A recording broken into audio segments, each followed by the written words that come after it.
Bonjour Eva Nielsen. Bonjour. On connaît depuis une vingtaine d'années vos paysages dans lesquels vous mêlez à la fois différentes techniques mais aussi différentes matières.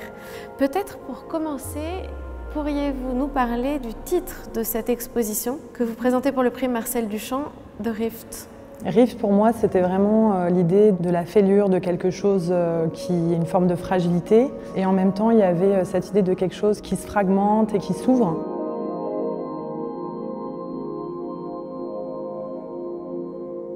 C'est un peu ce que j'avais en tête par rapport à une expérience que j'avais pu vivre dans les marais du delta du Rhône et d'Alfubera, avec quelque chose en fait qui est à la fois de l'ordre de l'ouverture sur un paysage, une horizontalité, et en même temps de quelque chose qui se répercute aussi sur plusieurs zones. Donc j'avais un peu cette idée d'être dans Rift, dans une forme de matrice qui allait aussi faire un écho même à la façon dont j'appréhende mon travail de peintre, c'est-à-dire par couches successives, par strates combinatoires, toutes ces étapes qui constituent mes recherches.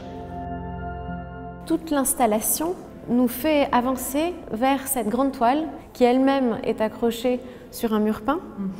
Quelle est son histoire ? Elle a été créée cette année en 2025 et pour moi, dès qu'elle est sortie de l'atelier, c'était une évidence qu'elle devait être un peu le point d'approche de cette présentation.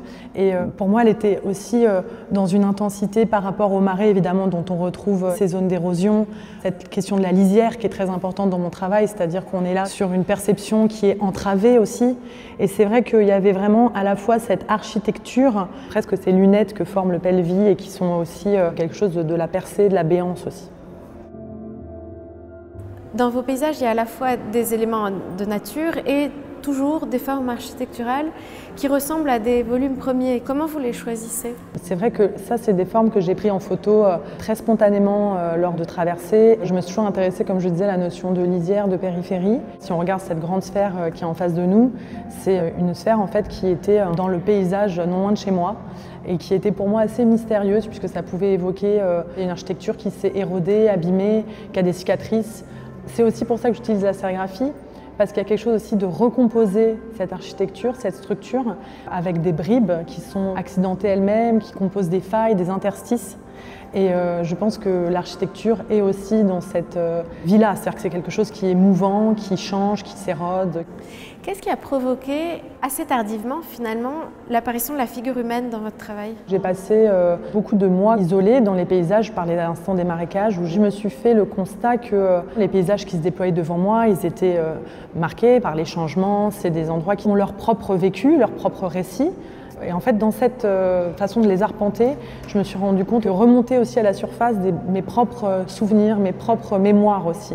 Et c'est comme ça en fait que je me suis mis à utiliser des bouts de photographie qui étaient elles-mêmes un peu abîmées, altérées.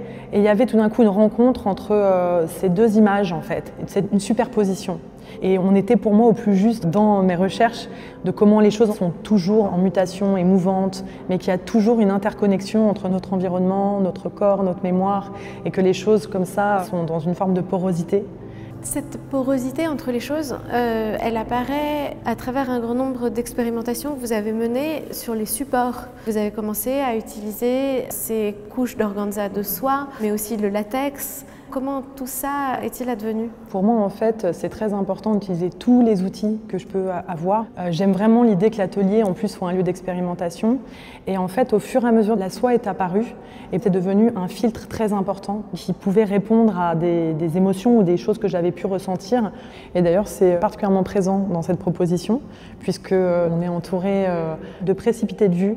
J'avais un peu cette envie d'être, on parlait des marais, du paysage, mais d'être dans cette immersion en tout cas.